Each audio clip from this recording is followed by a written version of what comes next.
Hello hello hello hello అందరికీ నమస్కారం. ఎలా ఉన్నారు? బ్రహ్మాండంగా ఉన్నారు. మరి ఈ రోజు రావు గారి రాజమండ్రిలోకి వచ్చిన సెలబ్రిటీ ఎవరయ్యా అంటే మరి నేను చూసి చెప్పేస్తాను. మరి కోతంత ఈ వీడియోకి ఒక లైక్ ఇచ్చేసి అలాగే మన కేకే న్యూస్ని ఎవరైతే సబ్స్క్రైబింగ్ చేసుకోలేదో కోతంత చేసుకుని నన్ను ఎంకరేజ్మెంట్ చేసే పనిలో ఉండండి. మరి రాజమండ్రిలోకి వచ్చిన సెలబ్రిటీ ఎవరు చూసే పనిలో నేనుంటాను. ఎవరు బాబు? ఓహోహో, కారు నలుపు కాకి తెల్ల బొంత కాకిలా మారినట్లు తెల్లగడ్డం రాంబాబు నల్ల చొక్కా వేసి జేబుకు జగన్ బొమ్మ తగిలించి మరీ డీజీపీని కలవడానికి వెళ్ళాడు. రోజు తెల్ల ప్యాంటు తెల్ల షర్టు వేసుకుని ముసలి తెల్ల ముఖంతో ఎందుకు అనుకున్నాడేమో గెటప్ మార్చాడు. అమ్మటి గెటప్పేనా సెటప్ను కూడా మార్చాడా అని అడుగుతారేమో. నాకేమీ సంబంధం లేదు. పర్సనల్ మ్యాటర్స్ మనకెందుకు? ఎంతకీ అంబటి ఏం చెప్పాలని వచ్చాడో అడుగుదాం రండి. ఇదిగో సంబరాల రాంబాబు, ఏంటి కదా? రెండు విషయాలు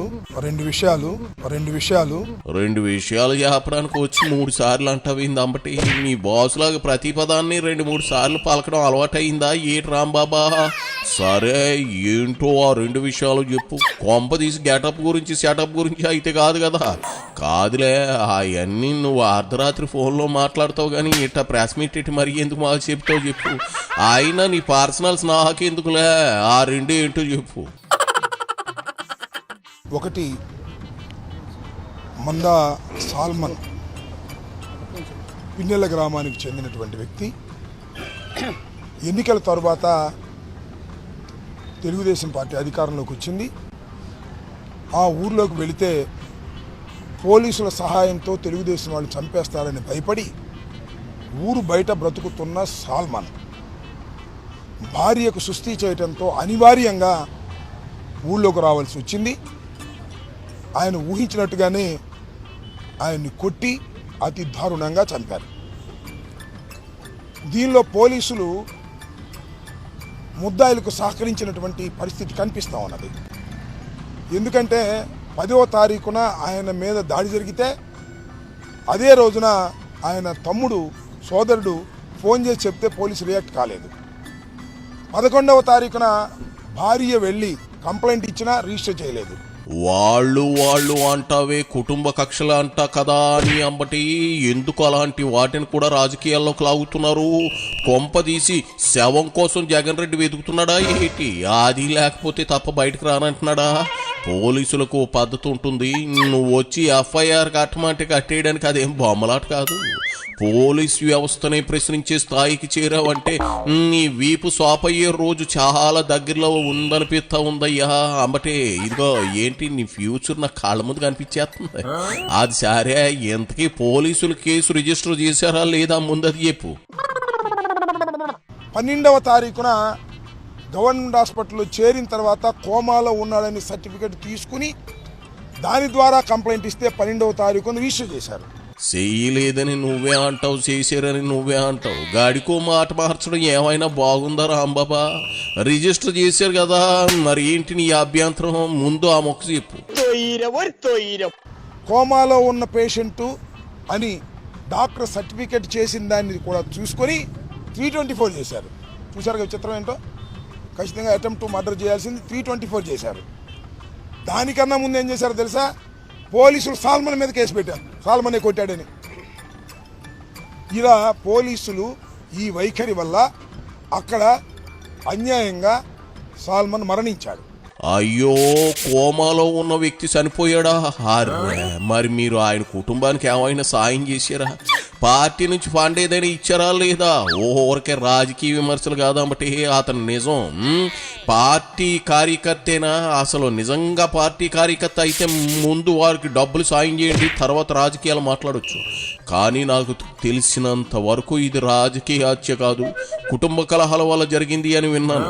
సరే, కేసు విచారణ చేపడితే నిజానిజాలు బయటకు వచ్చేస్తాయనుకో. ఎంతకీ నువ్వు ఇప్పుడు డీజీపీ ఆఫీస్కి ఎందుకు వచ్చావో చెప్పు. ఇదే విషయాన్ని, పోలీసులు నిర్లక్ష్యమైనటువంటి విధానాన్ని డీజీపీ గారి యోధాన్ని వచ్చాం, ముందుగా ఇంటిమేట్ చేసి వచ్చాం. అప్పిరెడ్డి గారు లెటర్ రాశారు, మెయిల్ ఇచ్చారు, మేము వాళ్ళు 11 గంటలకు వస్తామని. సమాధానం లేదు. 4 మంత్రులు, మాజీ ఎమ్మెల్సీలు, ప్రస్తుత ఎమ్మెల్సీలు, మాజీ ఎమ్మెల్యేలు అందరం వచ్చాం, చాలాసేపు అక్కడ కూర్చున్నాం, సమాధానం లేదు. నేను ఒకటే అడిగాను అక్కడ సిఐ గారు ఉంటే, అయ్యా డీజీపీ గారిని అడగండి, డీజీపీ గారు మా దగ్గర తీసుకుంటారా రిప్రజెంటేషన్ తీసుకోమనండి, లేదంటే డీజీపీ గారు ఫలానా వాడికి ఇచ్చేయాలంటే వెళ్తాం. దానికి సమాధానం లేదు. గంట సేపు కూర్చున్నాం, బయటకు వచ్చాం, ఏం చేయాలో అర్థం కాదా. నేను మనవి చేస్తున్నా, అనివార్యమైన పరిస్థితుల్లో రాష్ట్రాన్ని దౌర్జన్యాల నుంచి, రాష్ట్రాన్ని అల్లరి మూకల నుంచి లా అండ్ ఆర్డర్ కాపాడవలసిన హెడ్ క్వార్టర్ గేటు దగ్గర ఉంచవలసి వచ్చింది, బైఠాయించాల్సి వచ్చింది. బయట వేస్తే పోలీసు వచ్చి ఇక్కడ మాట్లాడానికి వీళ్ళు ఎత్తేస్తా ఉన్నారు. చూడు అంబోతూ, నువ్వు వస్తావంటే డీజీపీ గారి పనులన్నీ మానుకుని ఊకోవాలా, నీకోసం ఎదురు చూడాలా? ఏందేంది, నలుగురు మంత్రులు ఇంకా మీరే అధికారంలో ఉన్నారని బెంగలో బతికేస్తున్నారా? బయటికి రాలేదా? ఓడించి జనం మీ గోచి లాగేస్తే మాజీలుగా మిగిలేరు, గుర్తులేదా? ఎంతమంది మాజీలు వస్తే మాత్రం డీజీపీ నీ కోసం వెయిట్ చేయాలంటే అట్టా? యానకటికి నీలాంటిది ఏదో సోదమ్మ మా ఊళ్ళో ఉండేది, అది అంతే సోదు. వచ్చే వరకు ఎవరు కాంపలో తినకండి, తినకూడదు అని. ఇది అలా సోది ఉంది నీ సోది. పోలీసులు ఎత్తేస్తే నువ్వు మీ మాజీలు చెప్పు కూడా తినాల్సి వస్తుంది. అది సరే, ఎంతకీ ఇప్పుడేమంటావు? మామూలుతో కుస్తీ పడతారా, లేకపోతే రిప్రజెంటేషన్ ఇవ్వడానికి అవకాశం ఇస్తారని అడిగాం, ఇంతే. మళ్ళీ అప్పుడు పిలిచారు లోపలికి, అసిస్టెంట్ డీజీ దగ్గరికి పిలిచారు, అక్కడ రిప్రజెంటేషన్ ఇచ్చాం, వచ్చాం. ఇది జరిగినటువంటి విషయం. ఇంత అవసరమా డీజీపీ గారికి? ఇప్పటికి సుమారుగా 10-15 సార్లు వచ్చాం మేము, ఒక్కరోజు కూడా డీజీపీ గారు మా మొహం చూడటానికి సిద్ధంగా లేడు, కానీ రెస్పాన్సిబిలిటీ లేదు. వాట్ ఈస్ దిస్ అని అడుగుతా ఉన్నా, డీజీపీ గారు ఆఫీస్ ముందు నుంచి అడుగుతా ఉన్నా. ఇదేనా లా అండ్ ఆర్డర్ కాపాడవలసినటువంటి డీజీపీ చేయాల్సిన పని? మేము ఇస్తే రిప్రజెంటేషన్ తీసుకోవడానికి కూడా నిరాకరిస్తేలాగా చివరికి దానికోసం కుస్తీ పట్టాలా మేము? ఎంత దౌర్భాగ్యంగా ఉంది వాళ్ళ లా అండ్ ఆర్డర్ పరిస్థితి. చాలామంది మిత్రులు మాట్లాడారు, ఇది పోలీసుల నిర్లక్ష్య వైఖరి వల్ల ముందుగానే అనుకున్న విధంగా హత్య గావించబడ్డాడు సల్మాన్.